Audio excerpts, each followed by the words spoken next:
আসসালামু আলাইকুম প্রিয় দর্শক, কেমন আছেন সবাই? আশা করছি সবাই ভালো আছেন আর ভালো থাকেন এই কামনা করে শুরু করছি আজকের ভিডিও। তো অবশ্যই থাম্বনেল থেকে অবশ্যই বুঝতে পারছেন যে আজকের ভিডিওটা কি হতে চলেছে। তো আমি বলছি আপনাদের যে আজকের পর থেকে এভাবে শিখতে পারলে আপনিও হতে পারেন যে মালয় ভাষায় পান্ডাই। আর পান্ডাই শব্দের অর্থ হচ্ছে পারদর্শী। আর পারদর্শী বাংলা অবশ্যই সবাই বোঝেন যে অভিজ্ঞতা সম্পন্ন, যে কোনো কাজের প্রতি অভিজ্ঞতা সম্পন্ন হলে সেটাকে বলে পারদর্শী, বা আর মালয় ভাষায় বলে পান্ডাই। তাই বলছি আপনিও হবেন মালাই ভাষায় পান্ডায় বা পারদর্শী, অভিজ্ঞতা সম্পন্ন।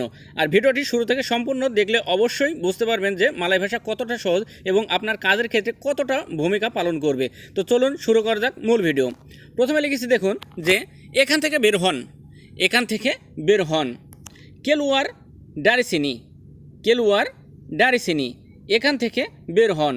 কোনো জায়গায় থেকে কাউকে যদি বলেন বা কোনো জায়গায় এক জায়গায় কাজ করছেন ঘরের ভেতরে, সেখান থেকে যদি কাউকে বলেন যে এখান থেকে বের হন, তো কেলুয়ার ডারিসিনি। কেলুয়ার, কেলুয়ার মানে বের হওয়া, ডারি মানে থেকে, সিনি মানে এখান। তো কেলুয়ার ডারিসিনি, এখান থেকে বের হন বা বের হন থেকে এখান। এটা মালয়েশিয়ান ভাষায় যদি বলা যায় তাহলে ঠিক ওরাই এভাবে বলে যে বের হন থেকে এখানে। তো কেলুয়ার ডারিসিনি, এখান থেকে বের হন, জাস্ট আমরা এটা বলতে চাচ্ছি। আর ভিডিওগুলো এভাবে প্রত্যেকটা ছোট ছোট শব্দ যদি, ছোট ছোট বাক্য যদি আপনারা প্রথম থেকে তৈরি করে এভাবে বলতে পারেন, অবশ্যই অবশ্যই আপনারা অল্প দিনে মালয় ভাষায় পান্ডাই হতে সক্ষম হবেন। তাই বলবো ছোট ছোট বাক্য দিয়ে, ছোট ছোট শব্দ দিয়ে বাক্যগুলো আগে শিখবেন সব সময়। আর আমি সেই চেষ্টাই করছি যাতে আপনাদের ভাষাগত সমস্যা আর থাকবে না বাহারানে। ইনশাআল্লাহ আপনারা আপনাদের জায়গাটা সুন্দরভাবে তৈরি করে নিতে পারবেন। তারপরে যদি কাউকে বলতে চান যে এখানে বা এই এখন বসেন না, এখন বসেন না, যেমন কেন বলবেন যে একসাথে কাজ করছেন, কাজ করতে করতে হাতে অনেক কাজ আছে, তাই এখন রেস্ট নেওয়ার সময় না। কেউ যদি বসে, মনে করেন 3-4 জন কাজ করছেন, কেউ যদি বসে যে এখন রেস্ট নিতে চাই, তো আপনি যদি এটা বলতে চান যে এখন বসেন না, আরও কাজ আছে, বা আমি ছোটোটা বলতে মানে শেখানোর চেষ্টা করলাম, ছোটোটাই আপনাকে বলে দিলাম। যদি সহজে এখানে এখন বলতে চান যে এখন বসেন না, তো জাঙ্গান ডুডুক সেকারাং, জাঙ্গান ডুডুক সেকারাং, এখন বসেন না। জাঙ্গান মানে না, ডুডুক মানে বসা, সেকারাং মানে এখন। তার মানে জাঙ্গান ডুডুক সেকারাং, বসেন না এখন। এখন জাঙ্গান মানে না, এই জাঙ্গান শব্দের জাঙ্গান মানে না, এবং আপনারা বলতে পারেন যে তাহ মানে তো না ভাই, আবার বলছেন যে জাঙ্গান মানে না। হ্যাঁ, তাহ মানেও না, এই জাঙ্গান মানেও না কখন হয়, যেখানে আপনি কখনো কোনো কিছু বারণ করেন। এই বারণ করার ক্ষেত্রে জাঙ্গান শব্দের ব্যবহার হয়। যেহেতু আপনি বলছেন যে এখানে বসেন না, তার মানে তাকে মানা করছেন বা বারণ করছেন। তো জাঙ্গান ডুডুক মানে বসেন না। আশা করছি আপনাদের আমি বোঝাতে পারছি। এখন বসেন না, জাঙ্গান ডুডুক সেকারাং, বসেন না এখন। তারপরে আপনার যাত্রা শুভ হোক। আপনি যদি এটা বলতে চান যে আপনার যাত্রা শুভ হোক, আওয়াক সেলামাত জালান, আওয়াক সেলামাত জালান, আপনার যাত্রা শুভ হোক। আওয়াক মানে আপনার, সেলামাত মানে শুভ হওয়া, শুভ হোক, জালান মানে যাত্রা, জালান মানে কিন্তু রাস্তা। তো যেহেতু আপনাকে বলছেন যে আপনার রাস্তা বা যাত্রা মানে যাওয়া, এই শুভ হোক। আর যাত্রা মানে তো সে রাস্তা দিয়ে যাওয়া এবং কোনো ধার দিয়ে যাওয়া, এই যাওয়াটাকে জালান বলে, এবং কোনো রাস্তাকেও কিন্তু জালান বলে।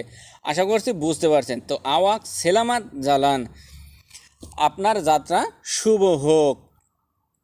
তারপরে কোনো জিনিস যদি ধরে আপনি বলেন যে এটা কি আপনার, মানে কোনো কিছু কাজের সাইডে কিংবা ঘরে কিংবা রুমে কোনো মালয়েশিয়ান কলিগের সাথে আছেন, তো মালাইদের যদি কোনো কিছু ধরে একটা বলতে চান যে এটা কি আপনার, মনে করেন একটা জিনিস হাতে ধরে আপনি বলছেন এটা কি আপনার, আপনি জিজ্ঞেস করছেন, তো এটা যদি বলতে চান তাহলে ইনি আওয়াক পুইনাকা, ইনি আওয়াক পুইনাকা, এটা কি আপনার, এভাবে জিজ্ঞেস করছেন। কিভাবে দেখুন, ইনি মানে এটা, আওয়াক পুইনা মানে আপনার, আওয়াক পুইনা মানে আপনার, কা বা কে মানে হচ্ছে নাকি।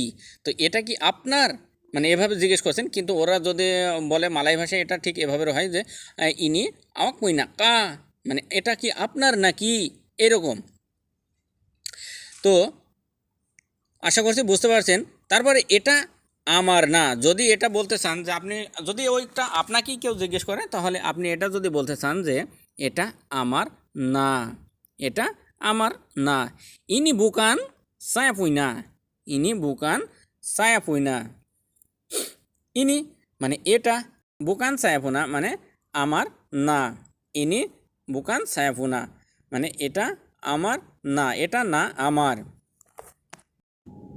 তো ইনি বুকান সায়াফুনা এটা আমার না। আশা করছি আপনারা সবাই সুন্দরভাবে বুঝতে পারছেন এবং আপনাদের বোঝাতে আমি সক্ষম হচ্ছি, এটাই আমার আশা। আর আপনারা যদি ভালোভাবে বুঝতে পারেন এটাই আমার সবচাইতে বড় পাওয়া। আর ভিডিওটাতে অবশ্যই একটা লাইক দিতে ভুলবেন না এবং আপনার মূল্যবান মতামতটি কমেন্ট বক্সে জানিয়ে যাবেন। আপনাদের মতামত অনুযায়ী আমি ভিডিও দেওয়ার চেষ্টা করব ইনশাআল্লাহ। আর আপনাদের একটা লাইক কমেন্ট আমার সামনে আরও ভালো ভিডিও উপহার দেওয়ার অনুপ্রেরণা যোগায়। আশা করব আমার জন্য এতটুকু করবেন আপনারা। আর ভিডিওগুলো যথার্থ পরিমাণ শেয়ার করে দেবেন, কারণ আপনাদের মতো আরও নতুন প্রবাসী, হাজার হাজার নতুন প্রবাসী ভাইদের যাতে উপকার হয় আপনাদের একটা শেয়ারের মাধ্যমে প্লিজ এতটুকু উপকার সবার জন্য করবেন। তারপরে যদি আপনি বলতে চান যে আমি কোনটা করতে পারবো, মনে করুন না একসাথে 4 জনকে 5 জনকে হয়তো কাজ দেখিয়ে দিচ্ছে যে অমুক তুমি এটা করবা, তুমি ওইটা করবা, আর তুমি ওইটা করবা। তে আপনি জিজ্ঞেস করছেন যে বস আমি কোনটা করতে পারবো, আমি কোনটা করতে পারবো, এভাবে জিজ্ঞেস করছেন। তো saya boleh buat yang mana, saya boleh buat yang mana, আমি পারবো করতে কোনটা, আমি পারবো করতে কোনটা।